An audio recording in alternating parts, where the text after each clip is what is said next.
सभी को नमस्ते। आवाज आ रही है ना? गुड इवनिंग, सभी को नमस्ते। नमस्कार सभी को। हाँ, आ रही है ना आवाज? क्लियर आ रही है? कोई डाउट नहीं है, कोई दिक्कत नहीं है? उसके बाद बात शुरू करते हैं अपनी। जी सर, आ रही है, चलो ठीक है। आ, 2 से 3 बातों की चर्चा करूंगा, बहुत शॉर्ट में सेशन रहेगा अपना। 3 बातें हैं। हम परेशान जल्दी होते हैं, आप लोग बहुत परेशान होते हैं। आप लोग कह देते हैं धीर सर आपने कहा था वैकेंसी आएंगी, आई नहीं रही। आपने तो बोला था। अब आप कह दोगे कि सर धीर सर आप भी झूठ बोलते हो गया। कुछ बच्चे कह देंगे सर को तो दुकान चलानी थी इसलिए सर ने बोल दिया होगा, इस बहाने कोर्स बिक जाएंगे। ठीक है, तो वो सबके मत अपने अपने अलग आ जाएंगे। ठीक है, वो आने भी चाहिए, याद रखना, क्योंकि सभी पक्ष में हो तो इसका मतलब टीचर में प्रॉब्लम है। टीचर की आलोचना नहीं हो रही है, टीचर की बातें नहीं हो रही हैं, तो इसका मतलब वो टीचर अच्छा इफेक्टिव नहीं है।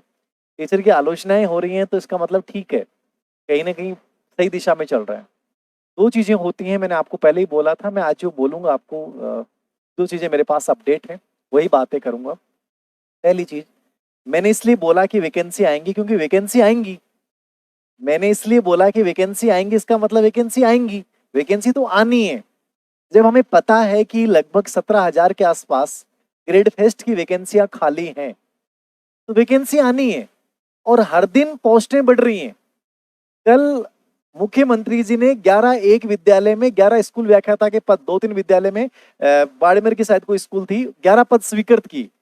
मतलब इस प्रकार से यदि आप देखोगे ना हर महीने कि आज कृषि संकाय के इतने पद स्वीकृत किए गए हैं, आज नए विषय खोले गए हैं, आज इन इतने स्कूलों को क्रमोन्नत किया गया है, तो ये 17,000 तो ओल्ड डाटा है।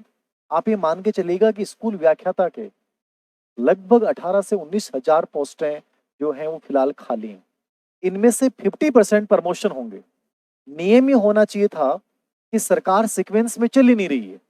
होना ये चाहिए था कि पहले डीपीसी होती, ग्रेड थर्ड की डीपीसी होती, ग्रेड सेकंड में लोग जाते, ग्रेड सेकंड की डीपीसी होती, ग्रेड फर्स्ट में लोग जाते, और ग्रेड फर्स्ट की डीपीसी होती, वो वाइस प्रिंसिपल या प्रिंसिपल के रूप में जाते। ये एक प्रोसेस होनी चाहिए थी।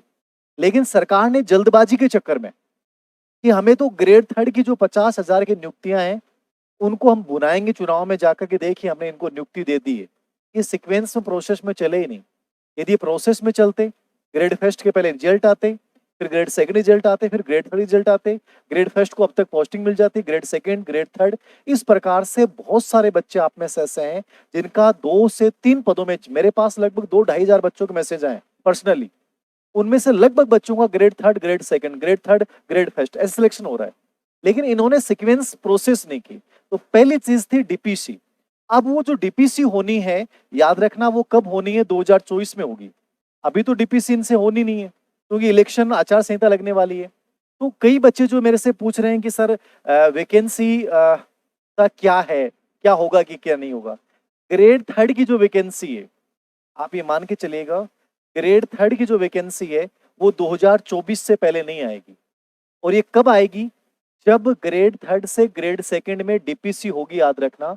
और डीपीसी होने के बाद लगभग 19,000 के आसपास पद, संभावना मानी जा रही है कि अगले साल बहुत सारे रिटायरमेंट हैं, 19,000 पद के आसपास खाली होंगी। इसके आधार पे अपन मान सकते हैं कि ग्रेड थर्ड की जो वैकेंसी आएगी वो 2024 में आएगी। तो ग्रेड थर्ड की प्रिपरेशन करने वाले बच्चों को मेरा बहुत सीधा सा सुझाव है कि चंडीगढ़, डीएसएसबी, केवीएस, ईएमआरएस में तो खैर है नहीं आपकी, या जो भी वैकेंसी आए ना, इधर उधर ध्यान रखना है और आपको देना है। ग्रेड थर्ड में केवल थोड़ी बहुत पॉसिबिलिटीज है, वो इसकी आ सकती है संस्कृत शिक्षा विभाग की। लेकिन जिस प्रकार की सुस्तता है, मुझे लगता नहीं आचार संहिता तक ये लोग कर पाएंगे क्या। तो ग्रेड थर्ड के लिए बच्चों को मैं ही कहूंगा, यदि आप यदि लंबी पारी खेलने के लिए तैयार हैं तो मार्केट की बातों पे ध्यान मत देना चाहिए। धीर सिंह सर कहें कुछ भी कहें, देखो वैकेंसियां हमेशा आनी है। ठीक है, समय लग जाएगा, सरकारें कोई भी आए वैकेंसी तो आएगी, क्योंकि शिक्षक भर्ती का जो फंड होता है और रमसा के सीनियर तक लागू होने के बाद सेंटर से आता है, तो इनको पद तो भरने पड़ेंगे। और नई जो अवधारणा, नई आरटी 2009 को जो ये लागू कर रहे हैं, वो 12वीं तक लागू कर रहे हैं, तो उसमें इनको वेतन तभी मिलता है, इनको जो फंड आता है वो तभी आता है जब ये 10% से अधिक पद रिक्त नहीं रखते हैं। तो पद तो भरे जाएंगे। फिलहाल ग्रेड थर्ड में पद खाली नहीं है, ग्रेड थर्ड में पद खाली नहीं है, तो ग्रेड थर्ड से ग्रेड सेकंड में डीपीसी होगी, डीपीसी होने के बाद पद खाली होंगे। अब ये पहला मुद्दा ग्रेड थर्ड को लेकर मेरा था कि ये 2024 से पहले, यानी कि मार्च, अप्रैल, मई, जून, जुलाई के लगभग अगली साल, मिड अगली साल में थर्ड ग्रेड की वैकेंसी की पॉसिबिलिटीज हैं। फिलहाल कोई पॉसिबिलिटीज नहीं है। संस्कृत शिक्षा विभाग की आ जाए तो आप कर लें, अन्यथा आपको दूसरा ध्यान दे लेना चाहिए। वो कुछ भी हो सकता है, आप नेट करें, आप एमए करें, आप कोई भी आरएस करें, आप अधीनस्थ सेवा चयन बोर्ड की कोई एग्जाम की प्रिपरेशन करें, कोई भी कुछ भी करें। ये आपके लिए पहला सुझाव। दूसरा प्रश्न आप लोगों की तरफ से ये होता है कि सर आप बोल रहे थे ग्रेड फर्स्ट की वैकेंसी और ग्रेड सेकंड की वैकेंसी। देखो, ग्रेड फर्स्ट ग्रेड सेकंड की पहले की जो वित्तीय स्वीकृति थी वो लगभग 8,000 पदों के आसपास थी। अभी इन्होंने वित्तीय स्वीकृति 3800 पदों की दी। अब इस सरकार पे डिपेंड करता है कि वो उन पदों को मिलाकर वैकेंसी निकालती है या केवल 3800 पदों पे निकालती है। फिलहाल का अपडेट ये है कि जो 3800 पद ग्रेड फर्स्ट और ग्रेड सेकंड, ग्रेड फर्स्ट और ग्रेड सेकंड की जो 3800 पद थे, जिनकी वित्त विभाग ने भी फिलहाल स्वीकृति दी थी, ये 3800 पदों की अभ्यर्थना, वित्तीय पदों की स्वीकृति फिलहाल शिक्षा विभाग के पास है। किसके पास है? शिक्षा विभाग के पास। अब शिक्षा विभाग इसमें पहले की पोस्टों को जोड़ के आरपीएससी के पास ये भेजता है प्रपोजल, या केवल 3800 पदों के लिए भेजता है, ये देखना बड़ा दिलचस्प होगा। मैं नहीं कह सकता कि 3800 पदों के स्थान पे 10,000 की भर्ती आएगी, ये भी मुझे आइडिया नहीं है। हाँ, ये तय है कि 3800 पदों की भर्ती आएगी। ये शिक्षा विभाग के पास भेजा गया है और फिलहाल जो अपडेट है वो यही है कि डायरेक्टर साहब का ये कहना है कि हम अगले वीक मतलब कल सैटरडे है, अगले वीक में हम आरपीएससी को ग्रेड फर्स्ट और ग्रेड सेकंड की भेज देंगे और लाइब्रेरियन वाली है जो अधीनस्थ सेवा चयन बोर्ड के पास पहुंच जाएगी, याद रखना। तो ये दोनों विभागों के पास अलग अलग भेजेंगे।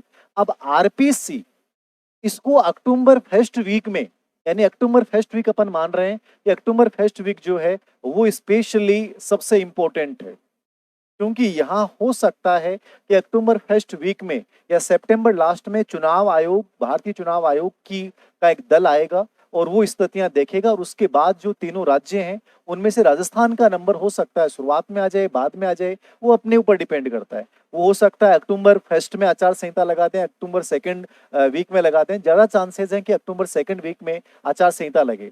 तो आरपीएससी, शिक्षा विभाग अगले वीक में आरपीएससी को ये भेज देगा।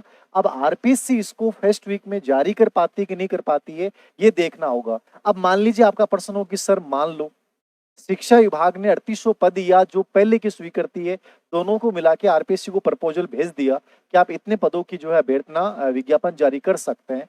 अब आरपीएससी उसकी लीगली जो है उसको राय लेगा, उसके अकॉर्डिंग देखेगा और उसके बाद विज्ञापन जारी करता है। क्योंकि आरपीएससी की सिचुएशन ये है कि इनको कॉलेज एजुकेशन में पीटीआई और लाइब्रेरी थर्ड ग्रेड का विज्ञापन निकालने में महीना भर लग गया, तो यदि इतनी सुस्तता के साथ निकालेंगे तो आचार संहिता लग जाएगी।